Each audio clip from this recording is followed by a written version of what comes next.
Hey guys, how's it going? Kripparrian here. Today I want to give you guys the video that all of you have been asking for, and it is the Boomsday Project Meta Crafting Guide. Now, honestly, not even that many of the cards I want to give you guys today are from the Boomsday Project, but this kind of is fairly self-revealing as to why a lot of you have been asking me for this video. It's not easy to make these videos, especially early on in the expansion, because a lot of stuff changes very quickly. In the first few days of an expansion, we typically see old decks with improvements, and usually a few new aggro decks enter the meta, and people play that out. Usually day by day we have a new powerful deck pop out, and it's not until about a week where things kind of settle down and the frequency of new decks entering the meta becomes very, very low. And in my opinion, that's when Constructed gets a little bit boring, but that's okay because that's when I start playing Arena. Now, with that aside, with that in mind at least, a lot of these cards are from previous expansions because, much like the Witchwood expansion, not too many of the cards in this expansion are very meta breaking, and a lot of those that are meta breaking are not very expensive. They're generally common cards and rare cards, and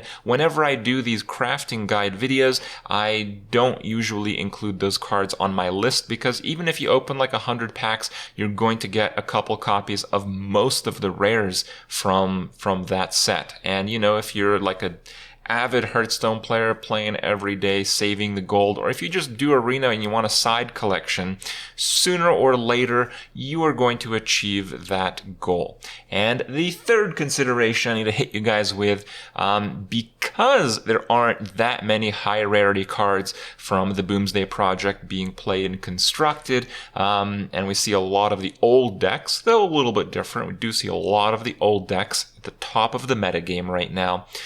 It's important to realize that this environment is one that Blizzard often likes to change through balance changes. So there might be considerable balance changes probably in the near future. It's still pretty fun to play Constructed right now, but you know, in 2 weeks time it will start to get a little stale. And if Blizzard does have, you know, kind of a heads up on that, if they know it's coming, and they should know it's coming, possibly some changes are already in the works, so they might come sooner rather than later. Blizzard has actually done a great job stepping up to change things before the problems really ferment. So again, with this list, keep in mind, this is the pre-any kind of balance change patch from the Boomsday Project. And also, these cards are in no particular order, but you'll see that they all have their place in the crafting session. If you don't own these cards and you want to avidly play Hearthstone right now, you might be at a disadvantage. Now, I never really include rare cards on this list, but I had to make an exception with the first card on the list, and it is Giggling Inventor. Giggling Inventor is the most played card from the new expansion across a large variety of decks that include aggro, control, tempo, even combo decks include Giggling Inventor because it's such a powerful stall condition.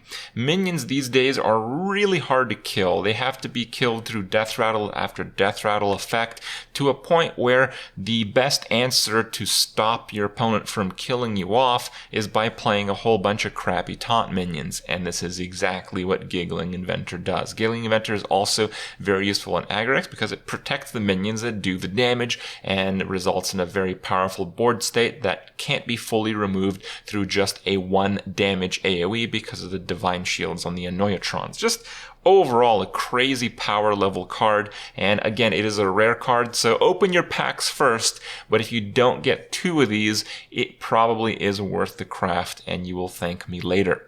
Now, next up, because a lot of people are playing a lot of Giggling Inventors and, you know, stall taunts, and there's a lot of druids, and there's a lot of flippity effects, Mossy Horror is a superstar right now in the meta. Right now, the only deck that doesn't include Mossy Horror are the Zoo type of decks.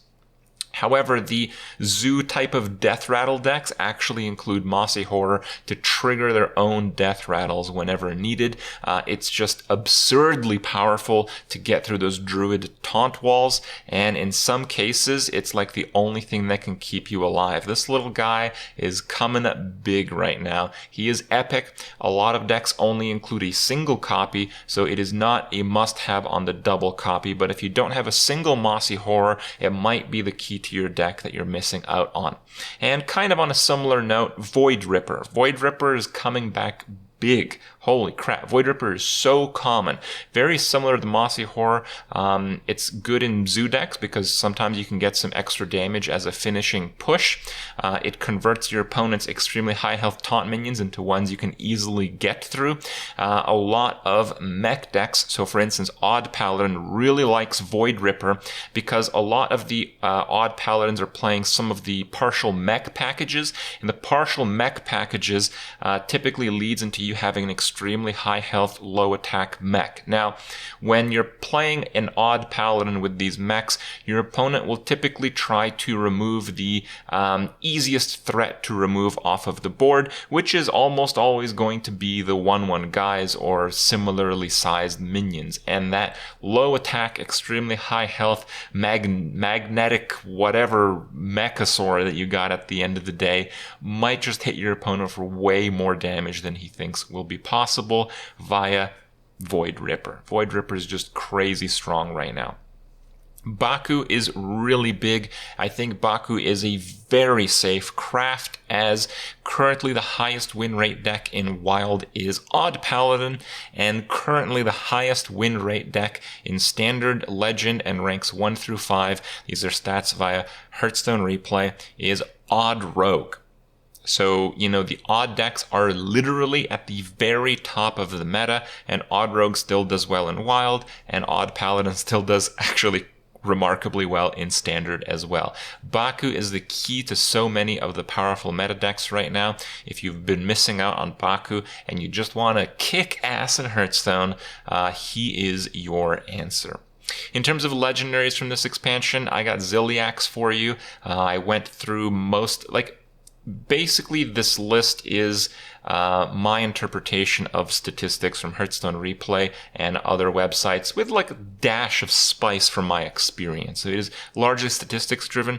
I've seen Zilly Axe in aggro decks. I've seen Zilly Axe in zoo decks. I've seen Zilly Axe in death rattle decks. I've seen Zilly Axe in control decks. Zilly Axe is in just about every single odd deck. Zilly Axe is in decks that have no other mechs, guys. Zilly Axe is really good. Now, it doesn't mean you can put him in every single deck, but he's not going to weigh your deck down that much. That's just very strong of a card, strong push on the board. If you have any kind of mechs, he basically is an auto include. So yeah, watch out for that card. Prince Keleseth is also very popular. It's very popular in a number of the zoo decks, a number of the token decks, and a pretty large number of the death rattle decks. And he even sees some play in a few Shudderwalk lists. This guy is still being snuck into every deck that he can possibly fit into, and he's performing very well. So if you haven't tried out Prince Keleseth and you got some dust laying around, not a bad craft in my opinion. Dream Petal Florist is kind of like the standard combo activator for Druid. It is the defining piece in every single crazy combo Druid that I've played lately. I know some Malagos lists don't include Dream Petal Florist, but I have two things to say about that. They should include Dream Petal Forest, and also Malagos lists are not as good as Togwaggle lists for combo Druid. But it doesn't really matter which combo deck is better than which other combo deck. What matters is this card just came out, so it's going to be in Standard for the next 2 years. And this card is the single reason why combo Druid decks will not fall off the meta within that 2-year time span. This card is ridiculous. This card is above Emperor Tarson for Druid, and Druid is a combo class. Now, as another note, Dream Petal Florist is not a card you typically want 2 of in your deck. If you're playing big Druid, maybe so, but I wouldn't recommend crafting 2 Dream Petal Florist, but I certainly would recommend crafting 1 Dream Petal Florist. It will be the activator to your combo druid today and for years to come. I also want to add Juicy Psy Melon to the list, but this is largely for people who want to or are playing the wild format. Juicy Psy Melon is not a very common card in standard. Now, that could easily change with just one expansion introducing a few combo pieces that are easily searchable. Juicy Psy Melon is not good until you're searching for 3 out of the 4 cards. So right now there's only 2. There's no 3-part combo from Psy Melon that defines a strong combo druid right now, so it's typically left out of the standard format. But if you look at the top decks in Wild, many of them are druid, and nearly all of them include Juicy Psy Melon. So it is one of the best wild cards in the game, and that means that, well, it's just going to be around forever. And, in the next expansion, there might be a new combo piece, so there might be a resurgence of Juicy Psy Melon in standard play. Very, very high power level card. Even though you don't see it on the standard ladder right now, doesn't mean the power level isn't there. And lastly, 10th on my list, I wanted to give whizbang a mention. So, when I first talked about whizbang, I think I gave him maybe a little bit overly harsh criticism. The truth is, most of the whizbang decks are playable.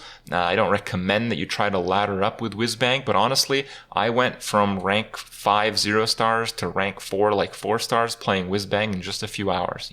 There's people who've actually won games at the top of Legend with whizbang. Some of the deck recipes are pretty good, but you're going to have a lot of fun playing this guy. Just make sure that you're going to be okay with losing, because you will lose a decent number of the games where you play whizbang. But if you're watching these videos to see where you can get the best bang for your dust, whizbang is certainly up there. Whizbang, even though he might not be the competitive card that you're looking for, the next expansion is going to come around, and instead of waiting, a week and a half for me to make this video to tell you guys what you should craft so you can start playing the game, instead, you're going to take the whizbang that you crafted right now, and you're going to be playing the crap out of the deck recipes that are launched in the next expansion, and you're going to get that new expansion experience literally at 0 cost until the meta settles, until you know what you can craft and play competitively on a budget. So whizbang is absolutely a value craft despite the lack of competitive play, but you'll thank me for that one as well. Well, most likely, at least. That's my list. It's pretty short for now, but until we have a major balance patch, I don't see too many of the high rarity cards from this expansion seeing competitive play. So I don't think that's too bad of a thing, but I think we should expect some kind of balance patch to change that, because, well, Blizzard, they gotta sell those packs. Let me know what you think about the list, and I'll see you guys tomorrow.